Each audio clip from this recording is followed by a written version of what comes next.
wabarakatuh. Alhamdulillahirabbil alamin wassalatu wassalamu ala asyrafil anbiya'i wal mursalin sayyidina wa maulana Muhammadin wa ala alihi wa sahbihi ajma'in.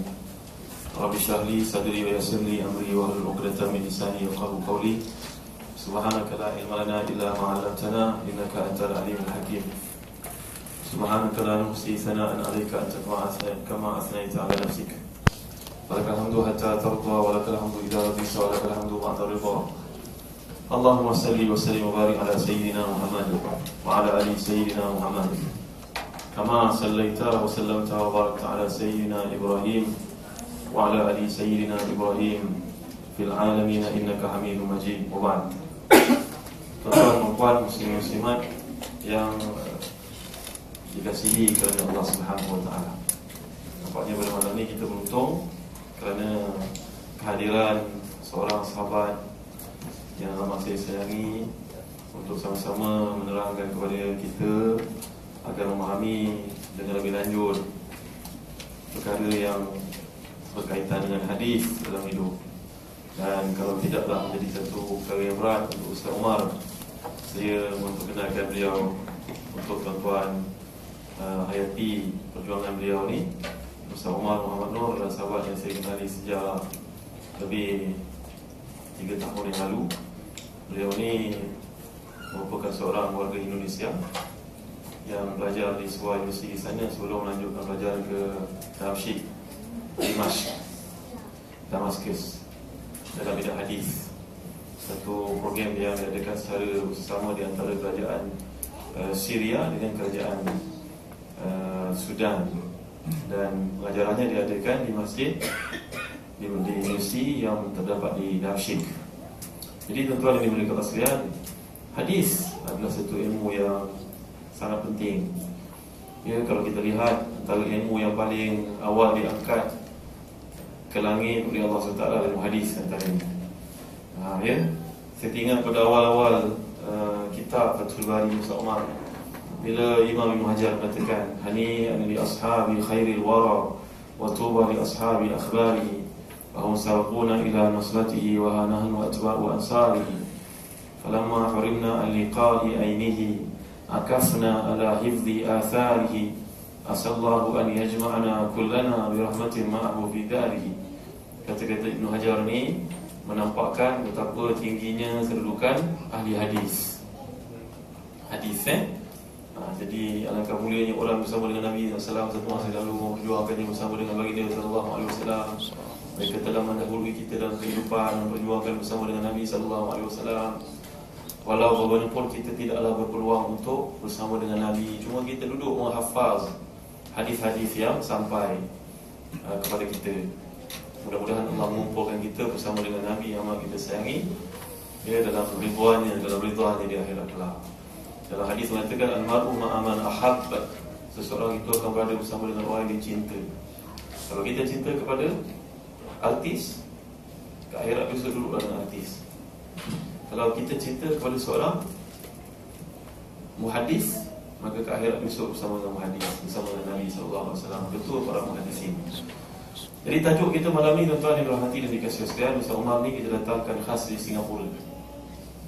Ya, beliau pernah bertugas sebagai imam di sebuah masjid yang dinamakan sebagai Masjid Asy-Syafa'ah di Singapura sebelum ni, dan akhirnya beliau telah bertukar profession menjadi seorang pensyarah di sebuah kolej di Singapura.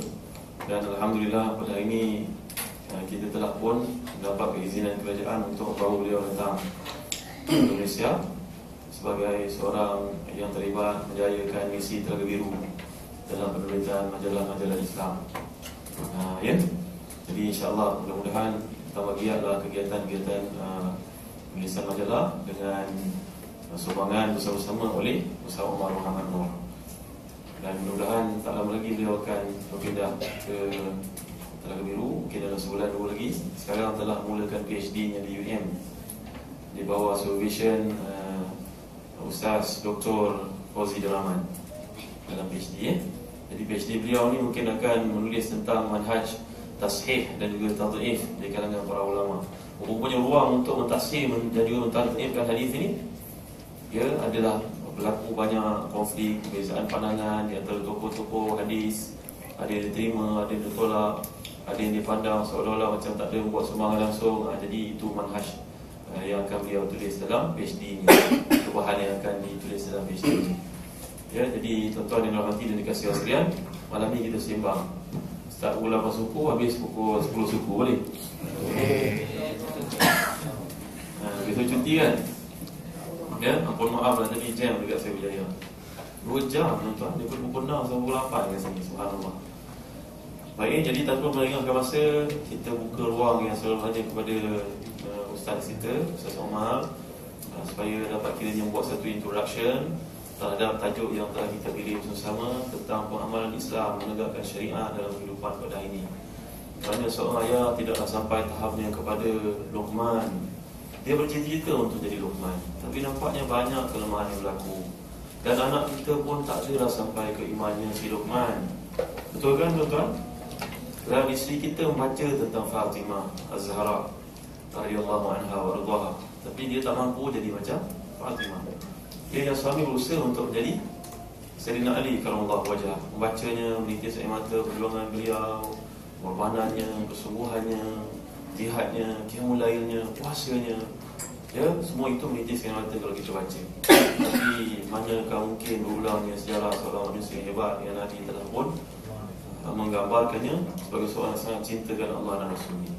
Jadi kita ni punya kelemahan tuan-tuan. Ya, nak mengamalkan syariat dalam kehidupan ni nampak macam sedang, tapi Allah susahnya. Tambah pula kat rumah kadang-kadang ada televisyen. Ni hantu yang paling besar. Kita merencanakan benda lain, anak kita ikut benda lain. Kan payah tuan-tuan. Ya, akhirnya yang tinggal hanyalah tongkat Ali saja. Tuan-tuan dimuliakan Allah sekalian. Jadi malam ni kita buka ruang, kita berinteraksi secara informal kepada Ustaz. Bagaimana Ustaz lihat isu pendidikan, mewujudkan syarat syariat dalam rumah tangga, baik seorang ayah, seorang ibu, seorang anak, sejauh mana di antara impian dan juga harapan, takut-takut dia jadi angan-angan saja. Ya, apa usaha yang kita ke arah yang bersepandu, silibus yang hebat. Kalau kita ceritakan, kalau kita tak grab semua pun, kita dapat amalkan sikit. Sebagai satu mukadimah. Silakan Ustaz. Bismillahirrahmanirrahim. Assalamualaikum warahmatullahi wabarakatuh. Alhamdulillahirabbil alamin. Wassalatu wassalamu ala sayyidina Muhammadin wa ala alihi sahbihi ajma'in. Rabbil fa'na bima 'allamtana wa 'allimna ma yanfa'una warzuqna 'ilman yuqarribuna ilaika ya rabbal alamin. Allahumma faqihna fid din wa 'allimna ta'wil waftah 'alaina futuhal 'arifina bika ya rabbal alamin. Wala hawla wala quwwata illa billahil 'aliyyil 'azim. Allahumma inna amsayna nashhiduk wa nashhidu hamalata 'arshika wa malaikataka wa jami'a khalqika annaka antallah la ilaha illa anta wahdaka la syarika lak wa anna Muhammadan 'abduka wa rasuluh. Yang amat saya hormati, yang berbahagia Al-Fadhil Ustaz Hazim Muhammad Haji Wahab, sekeluarga, para sahabat-sahabat saya di Telaga Biru, dan para jamaah sekalian, tuan-tuan dan perempuan, apa kabar semua? Alhamdulillah. Sehat semua? Alhamdulillah. Segala puji bagi Allah Subhanahu wa taala yang mempertemukan kita pada kesempatan kali ini. Mudah-mudahan apa yang kita lakukan kali ini, apa yang akan kita bincangkan kali ini akan memberikan manfaat sebesar-besarnya kepada diri kita, lalu memberikan perubahan di dalam tingkah laku dan kehidupan kita, untuk kemudian membawa perubahan yang lebih besar lagi kepada keluarga kita dan juga kepada masyarakat yang ada di sekitar kita. Nah, berbincang tentang penerapan syariat Islam dan berbincang tentang bagaimana kita boleh melaksanakan hukum-hukum Allah Subhanahu wa taala dengan baik, maka tidak lain dan tidak bukan adalah kita mesti memulainya dengan ilmu pengetahuan. Maka tingkatannya adalah kita mulai dengan ilmu, lalu ilmu pun tidak cukup. Ilmu tersebut mestilah membawa kita kepada tingkatan yang berikutnya, yaitu amal. Oleh karena itu, ilmu pun kita akan untuk menuju kepada ilmu, kita memerlukan usaha tertentu dan usaha dan dorongan yang baik untuk kita mencapai ilmu ini, insya Allah akan membawa kita kepada tahapan yang berikutnya. Biasa kalau kita nak kerjakan sesuatu kan, tuan-tuan dan puan-puan sekalian, yang berat itu mula. Kalau kita sudah melangkah, maka yang berikutnya akan menjadi sangat mudah. Yang paling pertama, yang paling berat adalah bagaimana kita nak mulakan. Selepas itu, insya Allah akan lebih mudah lagi. Nah, oleh karena itu, bagaimana kita boleh memulai perbuatan, memulai langkah kita ke dalam ilmu pengetahuan, lalu dari ilmu tersebut kita melangkah kepada amal. Kita perlukan motivasi yang sangat kuat. Kita memerlukan dorongan yang sangat besar, dan tidak ada dorongan yang lebih besar melainkan janji-janji yang telah Allah berikan, yang telah disampaikan oleh baginda Nabi Sallallahu Alaihi Wasallam. Apa janji kira-kira yang telah disampaikan oleh Nabi kepada kita semua, yang mana kalau kita pahami dan kita renungi janji tersebut, akan lahir rasa cinta dalam hati kita dan ada dorongan kuat untuk belajar. Lalu pada saat berikutnya kita akan melaksanakan dan mengamalkan apa yang kita pelajari. Kita mulai dari yang pertama terlebih dahulu. Pertama kita bincang tentang dorongan, motivasi. Yang kedua ilmu. Yang ketiga amal. Cukup tak rasanya Ustaz? Sebetulnya pukul 10 tak cukup, pukul 12 boleh tak? Boleh ya? Saya tak boleh, pernah. Oke, kita mulai dengan motivasi dulu. Apa motivasi dari baginda Nabi Sallallahu Alaihi Wasallam agar kita mulai melangkah ke dalam syariat Allah Subhanahu Wa Taala? Sebuah hadis sahih dari baginda Nabi Sallallahu Alaihi Wasallam diriwayatkan oleh Imam Bukhari dan Muslim dari Sayyidina Muawiyah ibn Abi Sufyan. Kalimat hadisnya, baginda Nabi Sallallahu Alaihi Wasallam bersabda, "Man yuridillahu bihi khairan yufaqqihhu fid-din." Singkat, ringkas, namun sangat mendalam sekali. Man yuridillahu bihi khairan yufaqqihhu fid-din. Barang siapa yang Allah kehendaki kebaikan untuk dia, tandanya adalah dia akan diberikan keinginan, diberikan kesempatan untuk tafaqquh fid-din. Jadi tafaqquh fid-din merupakan sebuah pertanda untuk sesuatu yang lain. Macam kalau kita tengok di tengah jalan, kita akan tengok ada signboard, ada apa namanya? Ada sign, ada tulisan-tulisan yang menuju kalau nak pergi ke Serpong ke sana, kalau nak pergi ke Damansara Damai ke sini. Itu kan ada penunjuk-penunjuk jalan. Penunjuk jalan adalah tanda, sementara tujuannya adalah apa yang akan ditunjukkan oleh pertanda tersebut. Hadis Nabi SAW yang sangat singkat ini mengandungi dua perkara tersebut, yakni tanda dan apa yang ditunjuki oleh tanda tersebut. Kata Nabi, barang siapa yang ingin diberikan kebaikan oleh Allah Subhanahu Wa Taala, kalau Allah memang ingin memberikan seseorang itu khairan, khairan juga berbentuk nakirah, bahasa Arab nih berbentuk nakirah yang menunjukkan sesuatu yang besar, nakirah li taksir, dan juga menunjukkan sesuatu yang mubham. Nakirah ini punya dua sifat. Kalau dalam bahasa Inggris kita sebutnya sebagai indefinite, tak jelas. Kalau datang seorang laki-laki, siapa tak jelas kan? Tapi datang seorang laki-laki itu, ya kan? Ja'ar rajul dan ja'ar rajulun berbeda. Khairan bentuknya nakirah, menunjukkan sesuatu yang sangat besar. Barang siapa yang ingin diberikan oleh Allah Subhanahu Wa Taala sesuatu yang sangat besar, baik dan tidak jelas. Kenapa mesti tak jelas? Janji yang tak jelas atau ancaman yang tak jelas selalu lebih besar daripada sesuatu yang jelas. Macam kalau kita mengancam anak kita, kalau awak berbohong, saya akan pukul 30 kali. Jelas, 30 kali ya, saya udah biasa lah 30 kali kan. Tapi kalau kita ancam dia, kalau awak berbohong, tunggu hukumannya. Mana lebih menyeramkan? Tunggu. Ya kan? Apa dia pikir tak jelas nih, tapi lebih menyeramkan. Macam gitu juga, kalau awak berjaya dalam apa pelajaran, Bapak akan belikan basikal, jelas. Basikal kalau dia suka, kalau tak suka, dia tak suka, tak jadi pendorong bagi dia. Tapi kalau awak belajar dengan baik, tunggu surprise dari ayah. Mana yang akan mendorong dia? Yang tak jelas lebih mendorong orang tersebut untuk melakukan suatu perbuatan.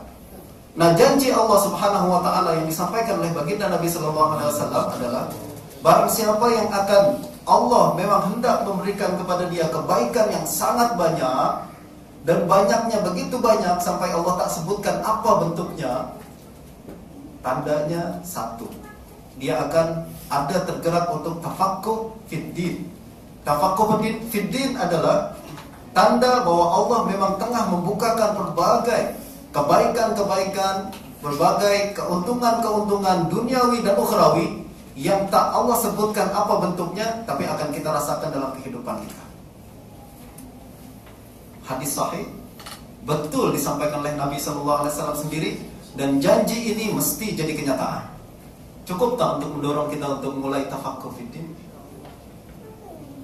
Seharusnya kita semakin terdorong untuk saya harus melaksanakan agama ini. Allah janjikan begitu banyak. Allah dan Rasulnya yang tak pernah berdusta walau sedikit pun, yang maksum dari segala kesalahan dan dusta, menjanjikan sesuatu yang sangat banyak. Kalau Ustaz Zahazan janjikan kepada kita, awak datang kelas saya dapatlah saya kasih 10 ringgit, 200 ringgit misalkan, tak mungkin kita katakan Ustaz Zahazan berbohong lah, tak mungkin. Tapi Allah Subhanahu wa taala sendiri yang janjikan, pastilah sesuatu itu pasti akan jadi kenyataan. Ini cukup untuk mendorong kita dan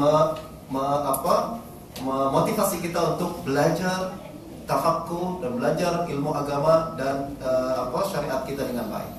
Ada hadis lain diriwayatkan oleh Imam Abu Dawud bahwa baginda Nabi sallallahu alaihi wasallam bersabda, "Naddarallahu imra'an sami'a minna hadisan fawa'ahu summa addahu kama sami'a." Semoga Allah nadar itu artinya cerahkan muka. Nadrah artinya muka yang berseri-seri. Ta'rifu fi wujuhihim nadratan na'im. Dalam Al-Quran, salah satu sifat-sifat ahli surga adalah dia mukanya berseri-seri dan penuh dengan cahaya kebahagiaan. Kata Nabi, barang siapa yang ingin mukanya, kata Nabi, semoga Allah berikan keseri-serian, kegembiraan di muka orang sami'a minna hadisan, yang dia mau mempelajari dan mendengarkan hadis. Macam yang tadi kita lakukan hari ini. Dengarkan hadis, fawa'ahu, lalu dia hafal, ingat-ingat hadis tersebut. Summa addahu kama sami'a, kemudian dia sampaikan sebagaimana yang dia dengar.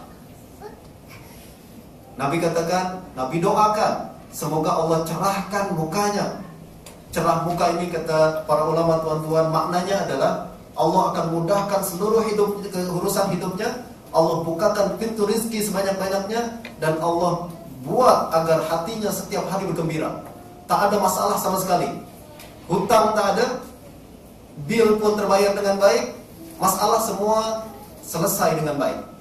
Nak seperti itu, lakukan apa yang dilakukan oleh Nabi SAW.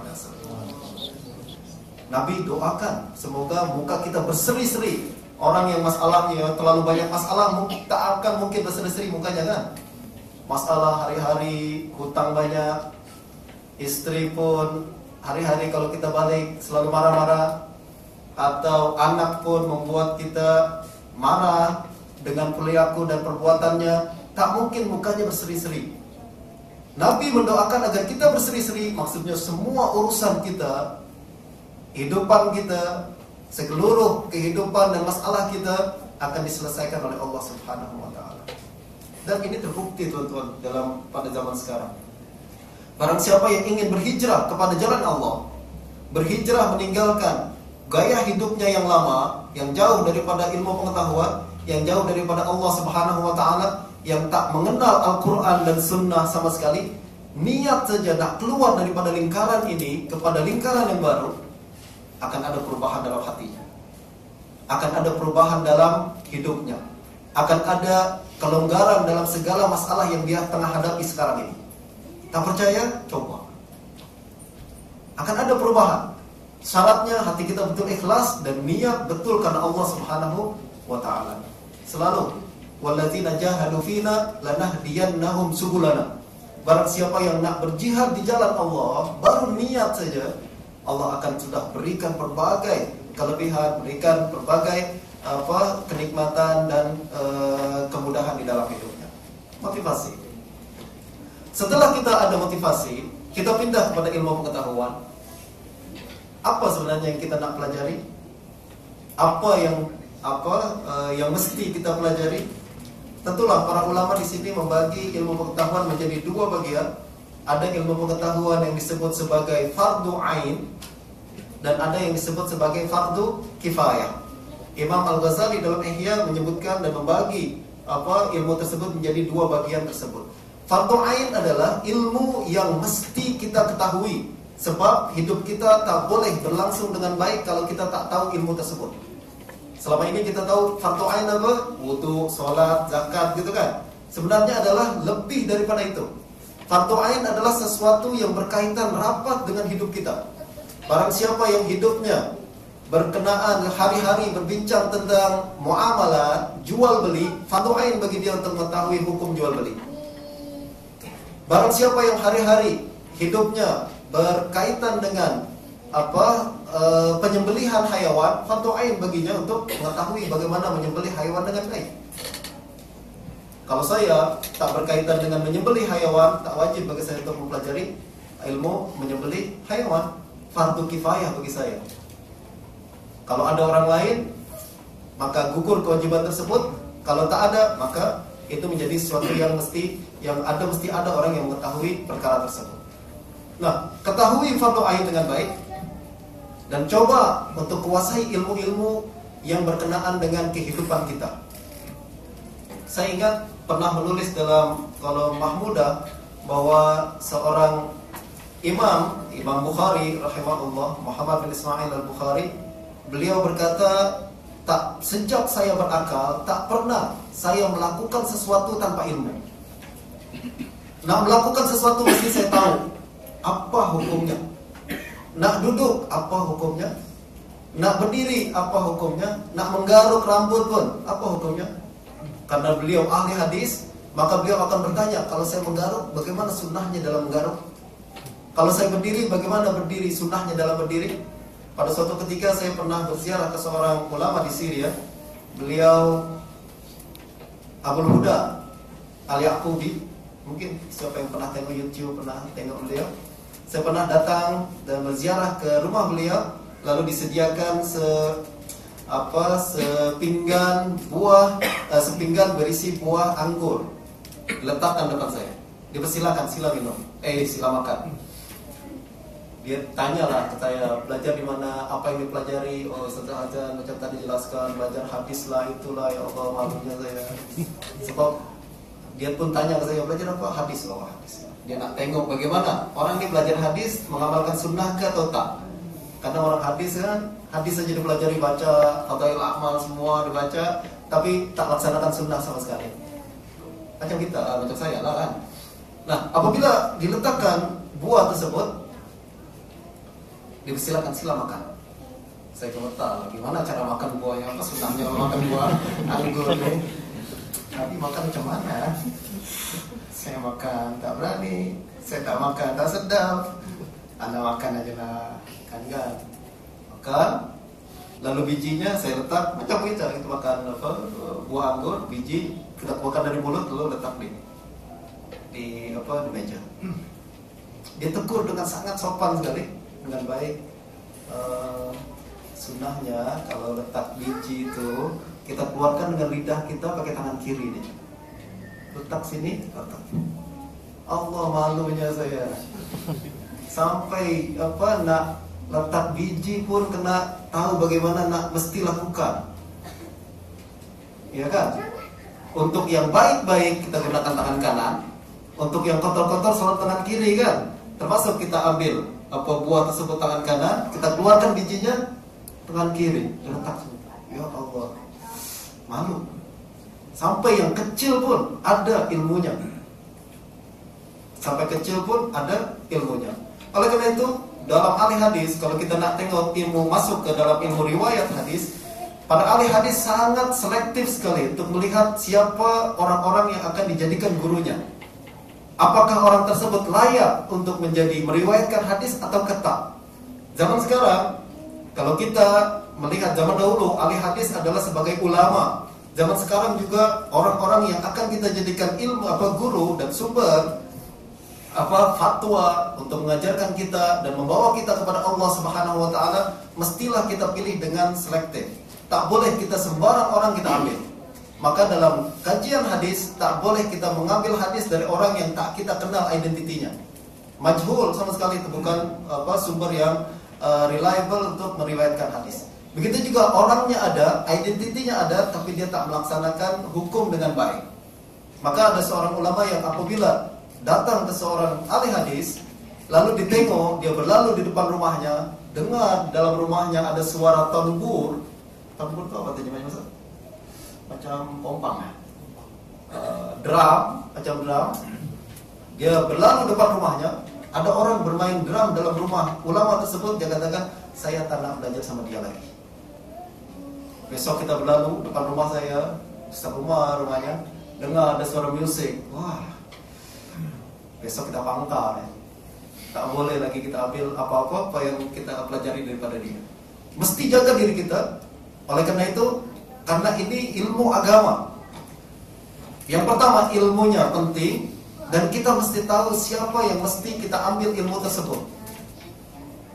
Kalau kita sakit saja tuan-tuan, kita sakit, nak ambil obat, pilih-pilih kan dokter-dokternya. Siapa kira-kira yang akan jadi yang kita percaya untuk memberikan obat kepada kita. Itu berkaitan dengan tubuh kita. Kita jaga dengan baik, satu hari nanti pun akan mati juga. Akan tapi ruh kita, obatnya adalah ilmu agama.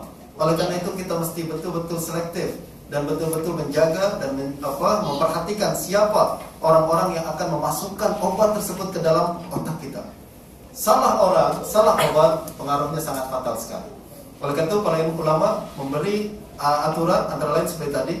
Selain kita mengetahui ilmu apa yang kita pelajari, maka kita juga mesti tahu siapa orang yang boleh kita jadikan sumber dalam ilmu pengetahuan yang akan kita pelajari tersebut. Tuan-tuan, selepas kita pelajari ilmu, ini singkat saja supaya tak sampai pukul 12 malam. Setelah kita pelajari ilmu dengan baik, dengan berbagai sumber, alhamdulillah Telaga Biru sudah keluarkan majalah, Telaga Biru keluarkan buku-buku, dan setiap penulisnya jelas identitinya, keilmuannya seperti apa, dan boleh dipercaya dengan baik. Lalu kemudian kita kumpulkan itu semua, kita baca, kita sukai, bagus. Mempelajari ilmu adalah tingkatan kedua, tapi belum selesai apa yang kita mesti menjadi tugasan kita. Sudah ada keinginan untuk membaca ilmu-ilmu agama, membaca makalah-makalah dan artikel-artikel tentang agama, buku-buku yang berkaitan dengan hukum, buku-buku berkaitan dengan akhlak, satu fenomena yang sangat baik sekali, tapi itu tidak cukup. Kata Imam Sufyan Ats-Tsauri, "Innama fadlul ilmi an ghairihi liyattaqi bihi." Tujuan utama kita belajar ilmu dan kelebihan ilmu daripada benda-benda yang lain adalah ilmu boleh menjaga kita. Kalau kita belajar ilmu cuma setakat nak belajar ilmu, kita setakat nak suka saja kepada ilmu, tapi tidak menjaga diri kita daripada azab Allah Subhanahu wa taala, maka belum ada tercapai objektif daripada ilmu tersebut. Maka para ulama lalu berkata, barang siapa yang belajar ilmu, usahakanlah untuk mengamalkannya walaupun sedikit. Kita pindah kepada segmen yang ketiga, yaitu amal. Pelajari ilmu dengan baik dan banyak. Pindah, ilmu saja tak cukup. Kita mesti membuat ilmu tersebut merubah hidup kita. Berapa banyak tuan-tuan dan puan-puan sekalian orang yang tahu bahayanya merokok, tapi tetap dia merokok. Kira-kira ilmunya dapat menyelamatkan dia daripada kanser? Apakah ilmu tersebut dapat menyelamatkan dia dari berbagai penyakit yang disebabkan oleh rokok tersebut? Tak, ilmu tak ada guna sama sekali apabila tidak menjaga dia dan tidak diamalkan dan digunakan untuk menjaga dirinya dari perkara-perkara yang dapat membahayakan diri tersebut. Nah, ada seorang ulama Maka dulu Imam Ahmad bin Hanbal sangat ketat sekali. Beliau seorang ahli hadis dan beliau juga seorang ahli sunnah. Beliau juga yang sangat detail dan sangat penting sekali mementingkan amal dalam kehidupan. Ada seorang ulama datang menginap di rumah Imam Ahmad bin Hanbal. Diriwayatkan oleh Imam Khatib Al-Baghdadi dalam kitab Al-Jami' li Akhlaqir Rawi wa Adab As-Sami'. Ada seorang ulama datang ke rumah Imam Ahmad bin Hanbal. Dia ulama dan dia ingin mencari hadis dan belajar hadis kepada Imam Ahmad bin Hanbal. Apabila menginap, dihormati oleh Imam Ahmad, disediakan satu bilik tersendiri. Bahkan zaman dahulu dalam satu bilik tak ada toilet kan. Jadi untuk berwudu, untuk ambil air sembahyang disediakan sendiri oleh Imam Ahmad. Sediakan satu baldi, diisi dengan air. Imam Ahmad sendiri letakkan di bilik orang tersebut untuk hormati tamunya. Menginap dia satu malam. Pagi harinya Imam Ahmad tengok ke bilik tersebut. Ternyata air yang beliau sediakan tak berubah sama sekali, tak kurang. Seolah-olah Imam Ahmad tengok ini air tak dipakai kan tengah malam. Kalau orang ini sholat malam mesti dia berwudu kan. Maka Imam Ahmad apa yang beliau katakan? Subhanallah, sahibu hadis laisa lahu wirdun fil lail. Masya Allah, seorang pelajar hadis tak punya wirid ke tengah malam. Heran beliau. Awak belajar hadis banyak-banyak, keutamaan tasbih, keutamaan qiyamul lail, keutamaan untuk melaksanakan ibadah di tengah malam. Untuk apa kalau tak dilakukan? Beliau berkata, subhanallah, sahibul hadis laisa lahu wirdun bil lail.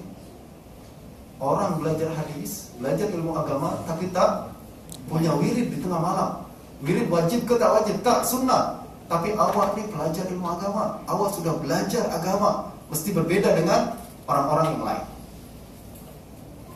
Nah, masih berkenaan dengan Imam Ahmad bin Hanbal, diriwayatkan oleh Imam Ibnul Jauzi dalam Manaqib Imam Ahmad bin Hanbal bahwa suatu ketika Imam Ahmad ini pernah dikejar-kejar oleh pemerintah, oleh kerajaan Bani Abbasiyah. Kesnya berkenaan dengan kes akidah, apakah Al-Quran makhluk atau tak makhluk. Beliau dikejar-kejar dan beliau tegas sekali dalam kes ini bahwa Al-Quran bukan makhluk, Al-Quran kalamullah bukan makhluk, berbeza dengan pandangan rasmi negara. Oleh karena itu beliau dikejar-kejar dan ingin ditangkap dan dihukum. Imam Ahmad lalu menginap, bersembunyi di rumah seorang muridnya. Apabila bersembunyi, muridnya ini tentulah menghormati Imam Ahmad dengan baik, lalu dilayani semua keinginannya dengan baik, lalu dijaga seluruh makan minumnya dengan baik. Namun selepas 3 hari menginap dan bersembunyi di tempat tersebut, Imam Ahmad berkata kepada muridnya, wahai muridku, tolong carikan saya tempat persembunyian yang lain. Muridnya berkata, wahai Imam, awak tak selesa ke di sini? Kurang ke khidmat yang saya berikan?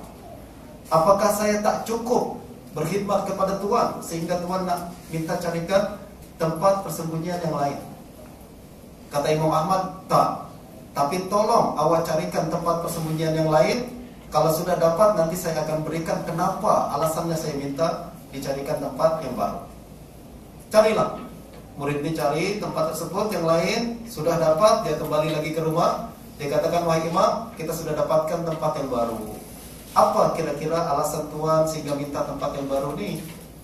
Kata Imam Ahmad, Rasulullah SAW apabila berhijrah ke Madinah, beliau bersembunyi di gua Sur selama 3 hari. Selepas itu beliau pergi dan melanjutkan perjalanan, meninggalkan tempat tersebut. Kata Imam Ahmad, la yanbaghi an yuttaba'ar rasul fir raha wa yutraku fis syiddah. Tak layak bagi saya, tak sedap bagi saya ikut sunnah Nabi dalam keadaan senang, lalu saya tinggalkan sunnah dalam keadaan susah. Masya Allah, ucapan yang sangat baik sekali. Kalau kita kan tuan-tuan, kalau lagi happy, buatlah sunnah. Masih berkenaan dengan boleh kawin 4 sunnah Nabi. Wah, happy kan. Pakai apa lagi? nak pergi nak lakukan yang happy, yang senang-senang lah, makan kurma, sunnah Nabi. Ya. Pakai serban, sunnah Nabi. Tapi kalau yang susah-susah, itu kan sunnah aja kan. Tak payah buat sunnah aja. Padahal kata Imam Ahmad, tak layaklah bagi kita. Kalau senang kita ikut sunnah, kalau susah pun mesti ikut sunnah. Sebab Nabi SAW Allah turunkan kepada umat manusia sebagai ikutan kita, ikutan dalam seluruh kehidupan kita. Sama ada kehidupan kita tak selalu senang, tuan-tuan. Senang Nabi ajarkan bagaimana, dan susah pun Nabi ajarkan bagaimana. Maka baginda Nabi SAW adalah ikutan kita di waktu susah dan di waktu senang. Ada seorang ulama lagi namanya Bishr bin Haris al-Hafi, seorang ulama zahid, zuhud sangat di Baghdad. Beliau pernah berkata, "Addu zakat al-hadis." Bayarlah zakat hadis. Ini orang beliau bincang kepada ahli hadis. Ahli hadis rajin sangat tulis hadis berjilid-jilid, baca hadis berjilid-jilid, kumpulkan ilmu dengan banyak. Kata Bishr al-Hafi, bayar zakat hadis. Bagaimana bayar zakatnya? Anta'malu bi khamsati ahadis fi kulli mi'atai hadis. Setiap kali 100, 200 hadis kita catat, kita tulis dan kita pelajari, kita dengar, minimal laksanakan 5 hadis. Setiap 40 hadis yang kita pelajari, minimal 1 kita amalkan. Itu zakatnya yang wajib bagi kita. Kita baca buku hadis 40, ya kan? 40 hadis kita baca, minimal 1 kita amalkan. Janganlah kita baca khatam saja, 1 pun tidak diamalkan. Minimal 1 kita laksanakan sebagai zakat hadis. Gitu juga semakin banyak ilmu kita, fardu ain kita baca, buku berbagai buku kita baca, minimal ada 1/2/5 daripada ilmu yang kita pelajari kita amalkan sebagai zakat ilmu tersebut. Dan tuan-tuan, itulah 3 segmen yang kalau kita laksanakan, insya Allah akan merubah hidup kita. Perubahan akan terjadi dalam hidup kita. Lalu kemudian perubahan tersebut semula mulai dalam diri kita, lalu kemudian mestilah akan menjalar dan berkembang kepada orang-orang di sekitar kita, yaitu keluarga-keluarga kita, anak istri kita, bahkan diceritakan antara lain adalah Imam Abu Hurairah, Sayyidina Abu Hurairah radhiyallahu anhu. Beliau hidup di dalam satu rumah, beliau dengan istrinya dan pembantunya. Setiap malam Abu Hurairah selalu membagi malamnya menjadi 3 bagian.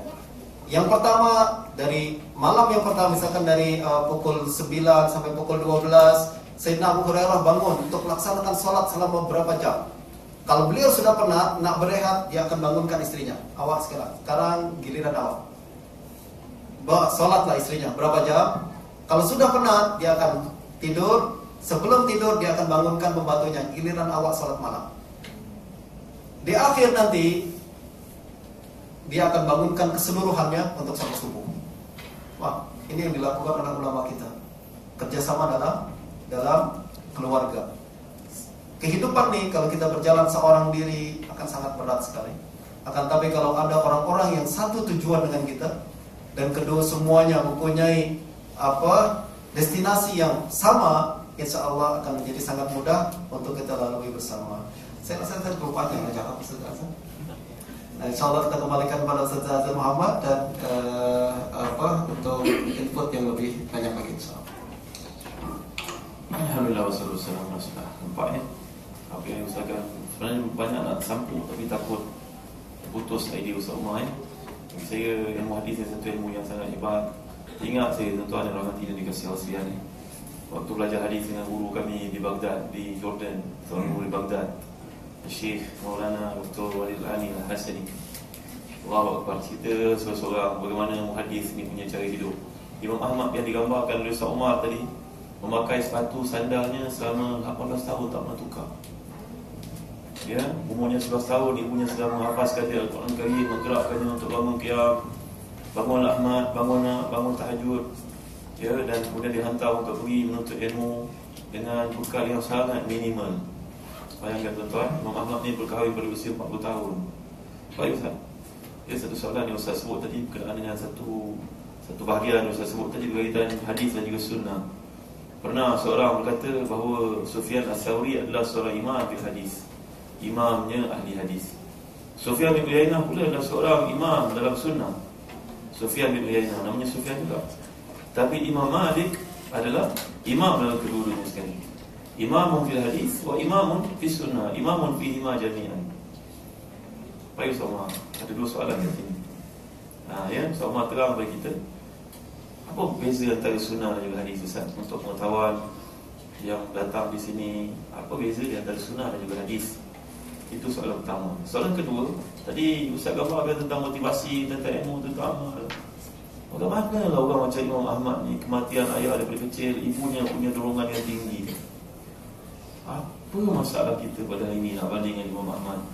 Imam Ahmad ni hidupnya sangat sederhana. Kahwin pun usia 40 tahun. Tengok kan?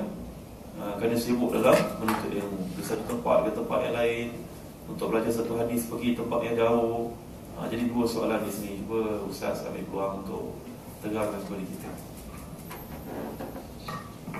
Okay, bismillahirrahmanirrahim. Bagi yang kalau saya cakap Ustaz Hazan lain lah tahunnya. Ustaz Hazan nampak saya keras. Nanti tuan dengan Ustaz Hazan sudah dengan saya lagi, jangan stres. Karena banyak belajar lah. Nah, berkenaan dengan yang pertama, apa perbedaan dengan sunnah dan hadis? Ini memang banyak dibincangkan. Saya ingat di majalah Al-Ustaz edisi pertama atau kedua, Ustaz Dr. Abdul Basit sudah bincang tentang perbedaan antara apa makna sunnah dan hadis. Namun begitu, boleh saya ulas sedikit berkenaan dengan hal ini. Sebenarnya hadis adalah segala sesuatu yang diriwayatkan dari baginda Nabi SAW. Sama ada ucapan beliau, ataupun perbuatan baginda, ataupun diam atau takrirnya Rasulullah SAW. Termasuk tentang sifat-sifat akhlak baginda, ataupun sifat-sifat fisikal baginda. Baginda berjalan macam gini, rambutnya macam gini, hidungnya macam gini, matanya macam gini. Semua adalah cerita-cerita, dan cerita secara bahasa Arab disebutnya sebagai hadis. Cerita yang diceritakan berkenaan dengan baginda Nabi Sallallahu Alaihi Wasallam. Sunnah adalah bagaimana sifat aspek praktikal daripada hadis tersebut. Sama-sama kita tahu bahwa tidak semua hadis boleh diamalkan. Bukan karena sebagian hadis dhaif, sebagian hadis ada yang palsu. Kadang ada hadis sahih tapi tidak boleh diamalkan. Kenapa? Karena dia dinasakh oleh hadis lain. Karena dinasakh oleh hadis lain. Macam ayat Al-Quran. Ada ayat Al-Quran yang dinasakh oleh ayat yang lain. Begitu juga ada hadis yang dinasakh oleh hadis lain. Mana yang berlaku dan diamalkan, itulah sunnah baginda Nabi Sallallahu Alaihi Wasallam. Nah, inilah perbedaan antara sunnah dan hadis. Apabila Sufyan Ats-Tsauri disebut sebagai imam di dalam hadis, maknanya beliau menghimpun ramai dan banyak sekali koleksi tentang hadis-hadis Nabi Sallallahu Alaihi Wasallam, riwayat-riwayat yang berkenaan dengan baginda Nabi Sallallahu Alaihi Wasallam dalam bentuk hadis. Adapun Sufyan bin Uyainah, pengetahuan beliau tentang aspek hukum dan praktikal hadis-hadis tersebut beliau kuasai. Dan Imam Sufyan adalah orang yang mencapai darjat ijtihad, namun terkenal sangat takut berfatwa. Imam Sufyan Ats-Tsauri tanya hadis apa saja, beliau akan ingat semua. Masih usia dalam 17-18 tahun, beliau terkenal sebagai Amirul Mukminin fil hadis. Hafal semua hadis, apa yang awak nak tanya tentang hadis, mesti tahu. Kalau dia ada satu hadis yang dia tak tahu, dia tak boleh makan, tak boleh tidur. Kalau belum hafal, dia tak akan boleh tenang dan tak boleh hidup dengan damai. Dia akan terus bagaimana syahwatnya. Ulama selalu katakan syahwat Sufyan Ats-Tsauri kepada hadis begitu besar. Sebab dia sangat cinta kepada hadis Nabi Sallallahu Alaihi Wasallam. Sementara Sufyan bin Uyainah, mungkin hadisnya tidak sebanyak Sufyan Ats-Tsauri, tapi beliau paling paham berkenaan dengan hukum-hukum, aspek hukum yang terdapat dalam hadis-hadis tersebut. Adapun Imam Malik, beliau yang gabungkan keduanya. Hadisnya banyak, dan fikihnya pun sangat tinggi sekali. Dulu ada seorang ulama namanya Abdullah ibn Wahab di Mesir. Beliau berkata, laula Malik wal Lais ladhalaltu. Kalau bukan karena Malik dan Lais ibn Sa'ad, ulama di Mesir, niscaya saya akan sesat. Kenapa? Kata Ibn Wahab, sebab saya ingat semua hadis boleh diamalkan. Semua hadis kita dengar boleh diamalkan, terus boleh kita buat. Lalu apabila saya berjumpa dengan Imam Malik yang ajarkan, ini hadis tidak boleh diamalkan, ini hadis boleh diamalkan. Begitu juga Lais ibn Sa'ad. Ini menunjukkan bahwa mereka punya pengetahuan yang sangat tinggi berkenaan dengan hadis dan berkenaan dengan fikih. Tuan-tuan dan puan-puan sekalian, tak semua orang yang ahli hadis paham fikih dengan baik. Sebab masing-masing macam kita juga kan, banyak orang yang pakar sangat dalam bidang kedokteran, apabila ditanya tentang politik mungkin dia tak paham. Masing-masing ada bidang-bidangnya tersendiri. Oleh karena itu, orang yang betul-betul hebat saja yang boleh menggabungkan berbagai disiplin ilmu dalam dalam satu orang. Ini Imam Malik bin Anas. Mudah-mudahan boleh menjawab soalan yang kedua. Yang pertama. Soalan yang kedua adalah apa tadi soalannya? Motivasi Imam Ahmad. Bagaimana motivasi Imam Ahmad?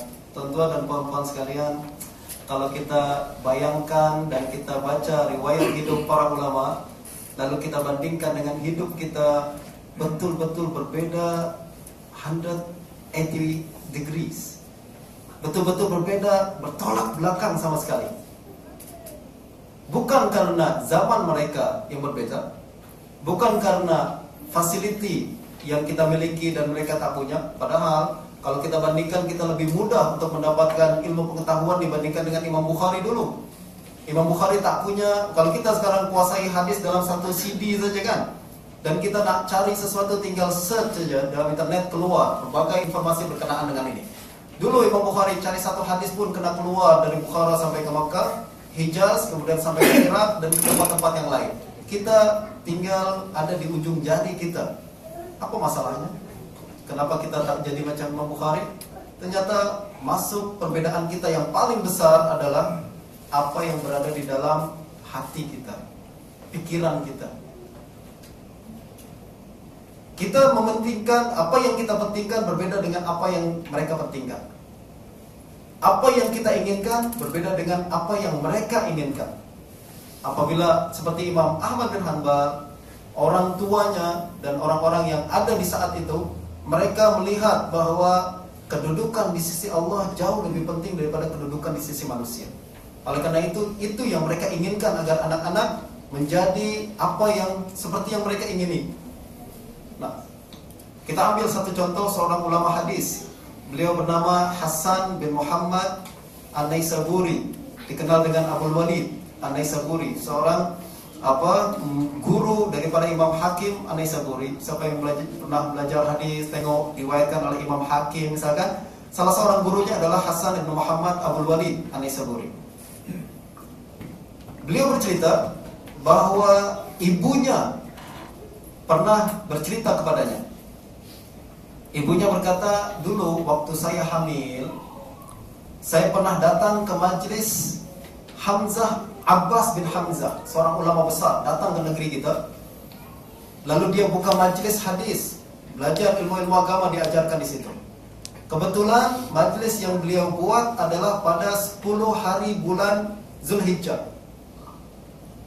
Ayyamul Ashr. Hari 1 sampai 10 ini kan terkenal sebagai hari-hari yang sangat istimewa sekali. Doa mustajab dan ibadah dilipat gandakan oleh Allah Subhanahu wa taala. Kata ibunya, apabila saya mendengar Abbas bin Hamzah datang ke Nisapur, saya minta izin ke suami saya, "Abang, boleh tak saya hadir ke majlis beliau?" Kata suaminya, "Sila, awak hadir." Datanglah ibunya, duduk dalam keadaan sudah hamil anaknya. Selepas majlis itu berakhir, Abbas bin Hamzah berkata kepada para hadirin, "Tuan-tuan, sebelum kita tutup majlis kita, mari kita berdoa sama-sama." Doalah. Abbas bin Hamzah yang doa lalu diamini oleh semua. Apabila tengah berdoa, ibunya Hasan bin Muhammad nih berdoa, Rabbi habli waladan aliman. Ya Allah, berikan saya anak yang alim. Minta agar berikan saya anak yang alim. Kenapa dia tak minta, ya Allah, berikan saya anak yang kaya, yang handsome, yang banyak duit yang kenapa dia tak minta seperti itu? Sebab permintaan seseorang mencerminkan apa yang ada di kepala dia. Sebenarnya dia ingin agar apa nilai-nilai yang lebih penting untuk dia. Siapa yang mementingkan nilai-nilai keduniaan, dia akan minta apa yang berkaitan dengan duniawi. Tapi barang siapa yang mementingkan ilmu pengetahuan dan kedudukan di sisi Allah Subhanahu wa taala, maka itu yang akan dia minta kepada Allah Subhanahu wa taala. Maka apabila dia berdoa bersama-sama, dia minta, ya Allah, Rabbi habli waladan salihan. Ya Allah, berikan saya anak yang saleh. Selepas dia balik ke rumah, beliau bermimpi berjumpa dengan seorang laki-laki, malaikat. Lalu malaikat itu berkata, ya Hazi, wahai ibu perempuan, Allah telah kabulkan doa awak. Allah akan berikan awak seorang laki-laki, anak laki-laki yang alim, dan dia akan wa ya'ishu kama 'asha abuk. Dia akan hidup sepanjang seperti mana bapak awak hidup. Jadi dia akan hidup seperti umur bapak ibunya. Jadi datuknya dia sendiri. Betul, lahirlah seorang anak yang kemudian dikenal sangat besar dalam ilmu hadis, sangat besar dalam ilmu fikih. Apabila dia meninggal dunia, dia ceritakan kisah ini kepada Imam Hakim. Kata Imam Hakim, dia ceritakan kisah tersebut. Lalu Abdul Walid berkata, bapaknya ibu saya usianya 71 tahun. Sekarang ini saya sudah 71 tahun. Kata Imam Hakim, lepas beliau bercerita 4 hari kemudian meninggal dunia.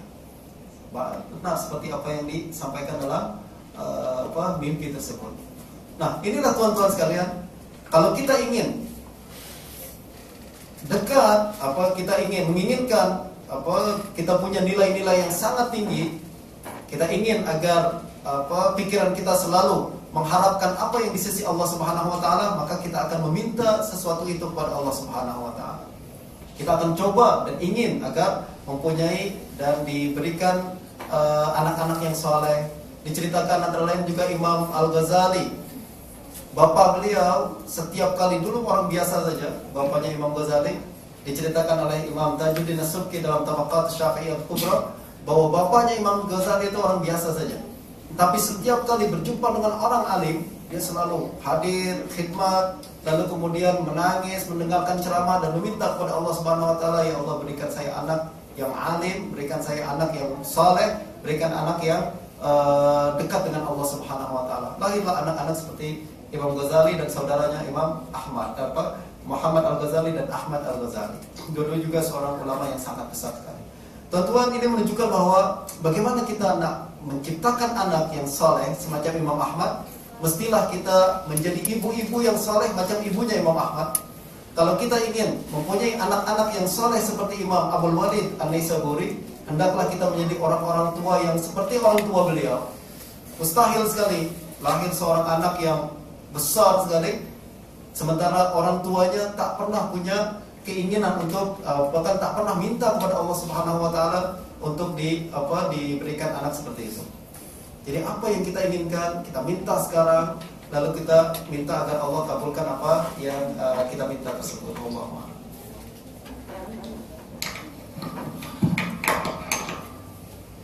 Dah besok jawab ni tuan-tuan perlu usah jawab lah.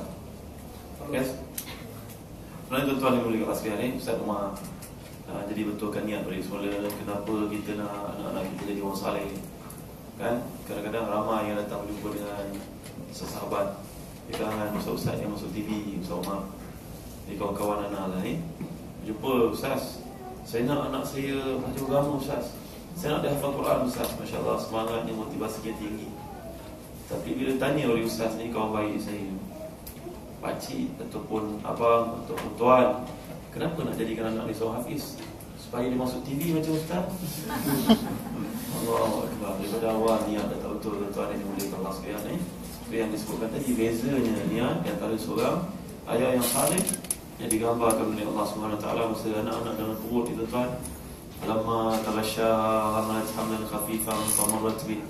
Falamma asqalat da'wa Allah rabbahuma la in ataitana salihan lanakunanna minasyakirin. Falamma atahuma salihan ja'ala lahu syuraka fima atahuma. Fata'ala Allahu amma yushrikun. Ya, masa seorang suami bersama isterinya, terutamanya anak yang kedua, yang ketiga. Anak pertama perasan tau, tapi anak kedua, ketiga, keempat, ada yang dah ke-8, kadang-kadang tak perasan mengandung. Masa dalam kandungan masing-masing berniat nak jadi anak ni orang saleh, tapi keluar ni Masya Allah kadang-kadang kerana niat yang tak betul ataupun kerana matlamat yang salah, maka taklah mencorak menjadi apa-apa. Tuan-tuan, contohnya kalau kita perhatikan zaman dahulu, kalau tak silap ni Ustaz ni bekerja pula bina hadis, anak tak ada waktu. Ya, dibaca pada awal kitab Tuhfatul Maudud bi Ahkamil Maulud oleh Ibn Qayyim, juga seorang ahli fiqh dan juga hadis yang terkemuka dalam mazhab Hambali. Dia berkata bahawa kisah menceritakan seorang orang yang saleh, kelahiran anak lelaki, maka dia pun membeli anaknya, ternyata anaknya sudah bertindih. Pelik kan? Lahir anak sudah bertindih. Lelaki, kalau perempuan boleh tahan, boleh pakaikan dia anting-anting. Ini lelaki bertindih. Maka orang lelaki yang saleh ni pun tak ada tempat nak mengadu melainkan kepada tuan guru. Ini tabi'at mereka yang terdahulu, mengamalkan sunnah Nabi SAW. Lahir saja anak, tahnik daripada Nabi SAW. Nabi doakan untuk Ibn Abbas sebagai contoh, Allahumma faqihu fid din wa alim ta'wil, Allahumma faqihu fid din wa alimul hikmah. Dalam versi yang lain Ustaz, wansyur minhu, 3 versi berlainan. Faqihkan dia urusan agama, fahamkan dia kepada Quran. Itu dia punya motivasinya. Maka orang saleh ni pun jumpalah dengan guru yang ada pada zaman itu. Tuan guru, anak saya lahir lelaki tapi malangnya dia bertindih. Apa tandanya ni? Wahai tuan guru.